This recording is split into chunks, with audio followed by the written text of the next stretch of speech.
आप देख रहे हैं हिंदी खबर। मैं हूं आपके साथ त्रिशला यादव। औरंगजेब की कब्र को लेकर कल नागपुर में हिंसा। नागपुर में भीड़ ने कई गाड़ियों में आग लगाई। आज 10 थाना इलाकों में कर्फ्यू लागू है। अगले आदेश तक ये कर्फ्यू लागू रहेगा। इलाके में धारा 163 लागू हुआ है। औरंगजेब का जो बयान है वो मुंबई से उठा था। मुंबई के बाद उत्तर प्रदेश के मुख्यमंत्री ने इस बात को सदन में उठाया था। उसके बाद उत्तर प्रदेश में अखिलेश यादव ने भी इस मुद्दे को उठाया था और जिसके बाद से ये मुद्दा पूरे देश भर में गर्माता जा रहा है। ऐसे में औरंगजेब की कब्र को लेकर कल नागपुर में हिंसा देखने को मिली। नागपुर में भीड़ ने कई गाड़ियों में आग लगा दी। आज 10 थाना इलाकों में कर्फ्यू लागू है। अगले आदेश तक कर्फ्यू लागू रहेगा। तो वही इलाके में धारा 163 लागू।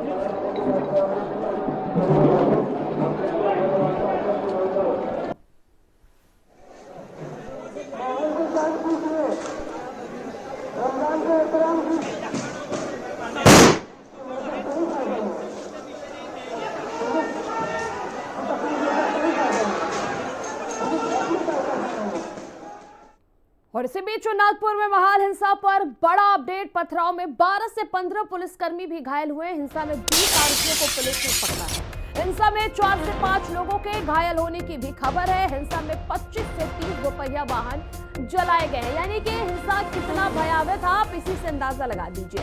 हिंसा में हालांकि 20 आरोपियों को पुलिस ने पकड़ा है। हिंसा में 4-5 लोगों के घायल होने की भी खबर है। हिंसा में 25 से 30 दोपहिया वाहन भी जलाए गए हैं। नागपुर के महाल हिंसा से जुड़ी बड़ी अपडेट हम आपको बता रहे हैं, जहां पर पथराव में 12 से 15 पुलिसकर्मी घायल है। हिंसा में 20 आरोपियों को पकड़ा गया है। साथ ही साथ हिंसा में 4 से 5 लोगों के घायल होने की भी सूचना है। हिंसा में 25 से 30 दोपहिया वाहन भी जलाए गए हैं।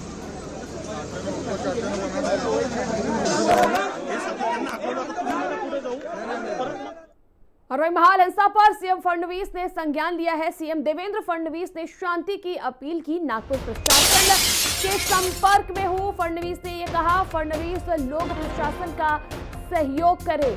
तो वही सीएम ने इस मामले को लेकर के संज्ञान लिया है। साथ ही साथ सीएम देवेंद्र फडणवीस ने शांति की अपील की है। नागपुर प्रशासन से संपर्क में होने की बात सीएम देवेंद्र फडणवीस ने कही है। महाल हिंसा पर सीएम फडणवीस ने संज्ञान लिया है। और महाल हिंसा में पुलिसकर्मियों के भी घायल होने की सूचनाएं है। 15 से 20 जो मोटरसाइकिल है वो जला दी गई है इस हिंसा में। ये पूरा हिंसा जो है वो औरंगजेब की कब्र को लेकर के भड़का था और ऐसे में अब इसका संज्ञान सीएम देवेंद्र फडणवीस ने भी ली है। उन्होंने लोगों से शांति की अपील की है। और औरंगजेब की कब्र पर कलेश परस्पर जारी है। और ये 4 तस्वीरें आप देखिए। औरंगजेब की कब्र पर ये कलेश की 4 तस्वीरें हैं। पथराव, तोड़फोड़ और आगजनी की तस्वीर है। नागपुर में हिंसा भड़की है। आखिर किसने माहौल बिगाड़ा, ये सबसे बड़ा सवाल है। हालांकि ये बयानबाजी का जो मुद्दा है महाराष्ट्र से शुरू हुआ था और ये बड़ा रूप लेते जा रहा है। और वही इस हिंसा की ये 4 तस्वीरें आप देखिए किस प्रकार से भयावह थी ये हिंसा।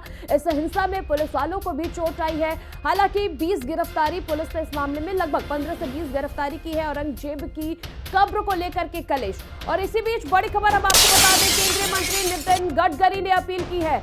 लोगों से शांति बनाए रखने की अपील केंद्रीय मंत्री नितिन गडकरी ने की है। अफवाह की वजह से तनाव है। नितिन गडकरी प्रशासन का सहयोग करने की भी अपील की है।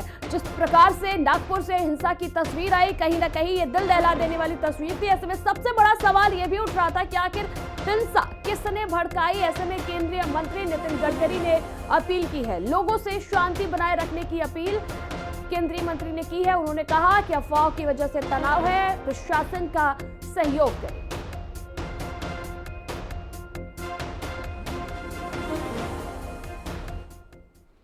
और नागपुर बवाल पर बसपा प्रमुख मायावती का बयान आया है। मायावती ने कहा कि किसी का भी कब्र और मजार को तोड़ना ठीक नहीं है। उन्होंने नागपुर में बवाल पर सरकार के अराजक तत्वों के विरुद्ध सख्त कार्रवाई की मांग की। उन्होंने सोशल मीडिया प्लेटफॉर्म एक्स पर लिखा, महाराष्ट्र में किसी की भी कब्र का व मजार आदि को क्षति पहुंचाना व तोड़ना ठीक नहीं है, क्योंकि इससे वहां आपसी भाईचारा, शांति व सौहार्द आदि बिगड़ रहा है। सरकार ऐसे मामलों में खासकर नागपुर में अराजक तत्वों के विरुद्ध सख्त कार्रवाई करे, वरना हालात काफी बिगड़ सकते हैं, जो ठीक नहीं है।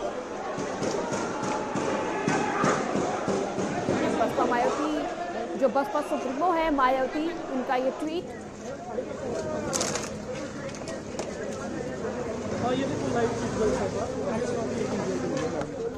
और जरा एक बार आइए नागपुर हिंसा को समझते हैं कि आखिर क्या है नागपुर हिंसा का पूरा मामला। उपद्रवियों की धरपकड़ जो है अब इसमें तेज कर दी गई। अब तक 40 उपद्रवियों को पकड़े गए हैं। सीसीटीवी फुटेज जो है वो पुलिस खंगाल रही है। डीसीपी समेत 5 पुलिस वाले इस हिंसा में घायल हुए हैं। हिंसा के बाद अब हालात जो है वो काबू है। अफवाहों से बचे रहने की जो अपील है वो पुलिस कर रही है, लेकिन तनाव बरकरार है। धारा 163 लागू है, यानी कि ये पूरी तस्वीर है हिंसा के बाद की। पुलिसकर्मियों को भी इसमें चोट आई थी। उपद्रवियों की जो धरपकड़ है वो तेज है। अब तक 40 उपद्रवी जो है वो पकड़े गए हैं। सीसीटीवी फुटेज जो है वो पुलिस खंगाल रही है, यानी कि साफ है एक भी हिंसा भड़काने वाला बच नहीं पाएगा। नागपुर हिंसा की पूरी तस्वीर, अचानक से वहां पर हिंसा भड़कती है और ये पूरा मामला सामने आता है। औरंगजेब के नाम पर ये जो कोहराम है पूरा वो देखने को मिला था। आपको बता दें कि औरंगजेब की कब्र के खिलाफ वीएचपी का प्रदर्शन 17 मार्च दोपहर 2 बजे। तो वहीं बीएचपी के प्रदर्शन के खिलाफ विरोध की कोशिश, पुलिस के समझाने पर आक्रोशित युवक चले गए। 17 मार्च शाम 7 बजे की ये पूरी तस्वीर है और फिर एक बार बड़ी संख्या में लोग जमा हो गए। वीएचपी के प्रदर्शन के खिलाफ कार्रवाई की मांग। वहीं 17 मार्च शाम 8 बजे भीड़ ने अचानक पथराव करना शुरू कर दिया।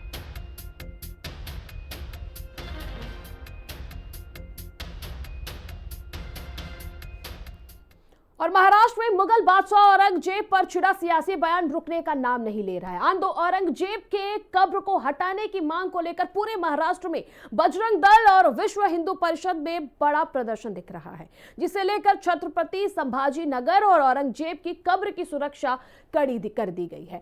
बजरंग दल ने महाराष्ट्र सरकार को अल्टीमेटम दिया है कि औरंगजेब की कब्र नहीं हटाई गई तो बाबरी मस्जिद की तरह कार सेवा कर कब्र को उखाड़ फेंकेंगे। ये रिपोर्ट देखिए आप।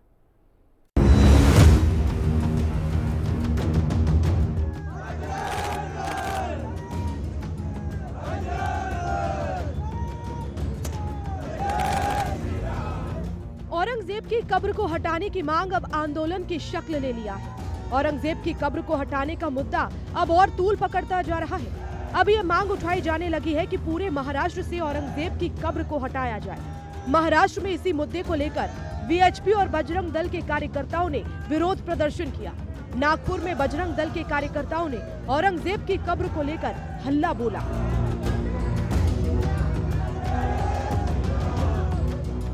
कांग्रेस का आरोप है कि बीजेपी आरएसएस के पास कोई काम धंधा नहीं बचा है, केवल हिंदुत्व।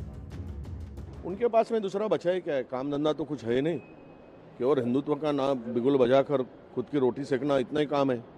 अरे औरंगजेब की कब्र खोदने से पहले अपने किए हुए पाप की कब्र खोदो। पहले जो बातें औरंगजेब की होती है उस काल की 400 साल पुराने कब्र को लेकर घमासान करना, इतिहास को तोड़ मरोड़ कर पेश करना, मुझे लगता है कि इस देश को, इस जनता को, देश के या महाराष्ट्र की जनता को कोई सुकून से जीने देने का इनका इरादा नहीं है। बेरोजगारी की बात भी नहीं उठा सकते। युवक कांग्रेस का आंदोलन किस तरह से इन्होंने ख़त्म किया ये भी पूना में पूरे महाराष्ट्र ने देखा है।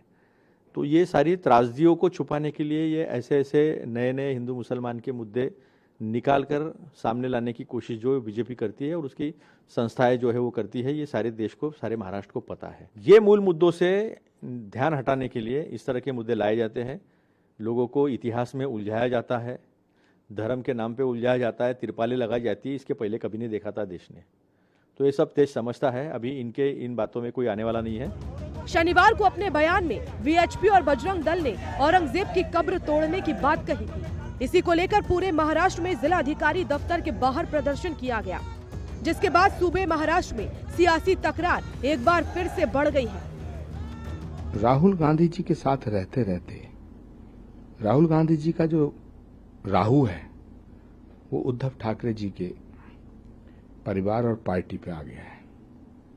संजय राउत राहुल गांधी जी के साथ मिलकर इस देश को तोड़ने की साजिश कर रहे हैं, क्योंकि उन्हें लगता है कि इस भारत की जनता अब उनके मंसूबों को समझ चुकी है और उन्हें कभी समर्थन नहीं करेगी।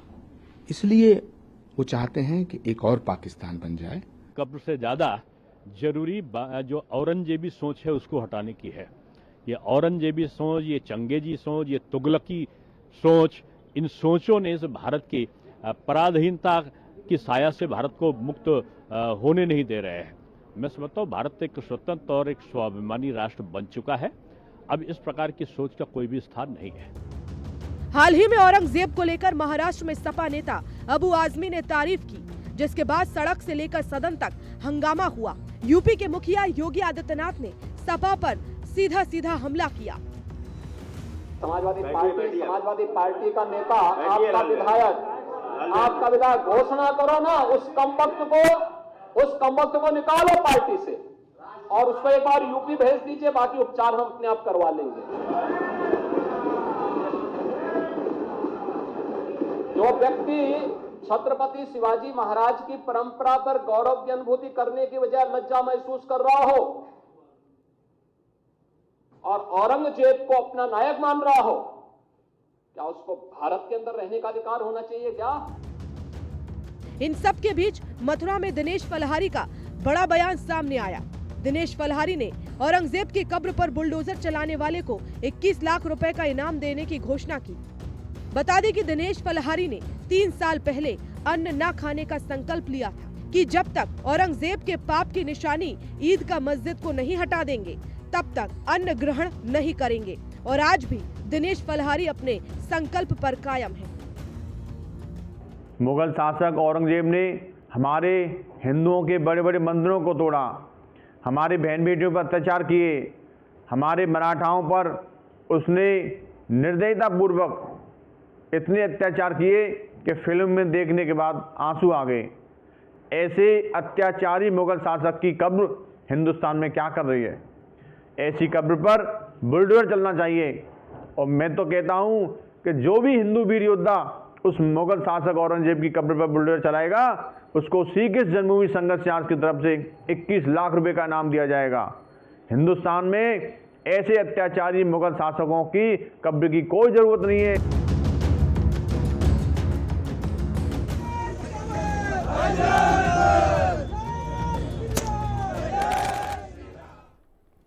और नई दिल्ली में बने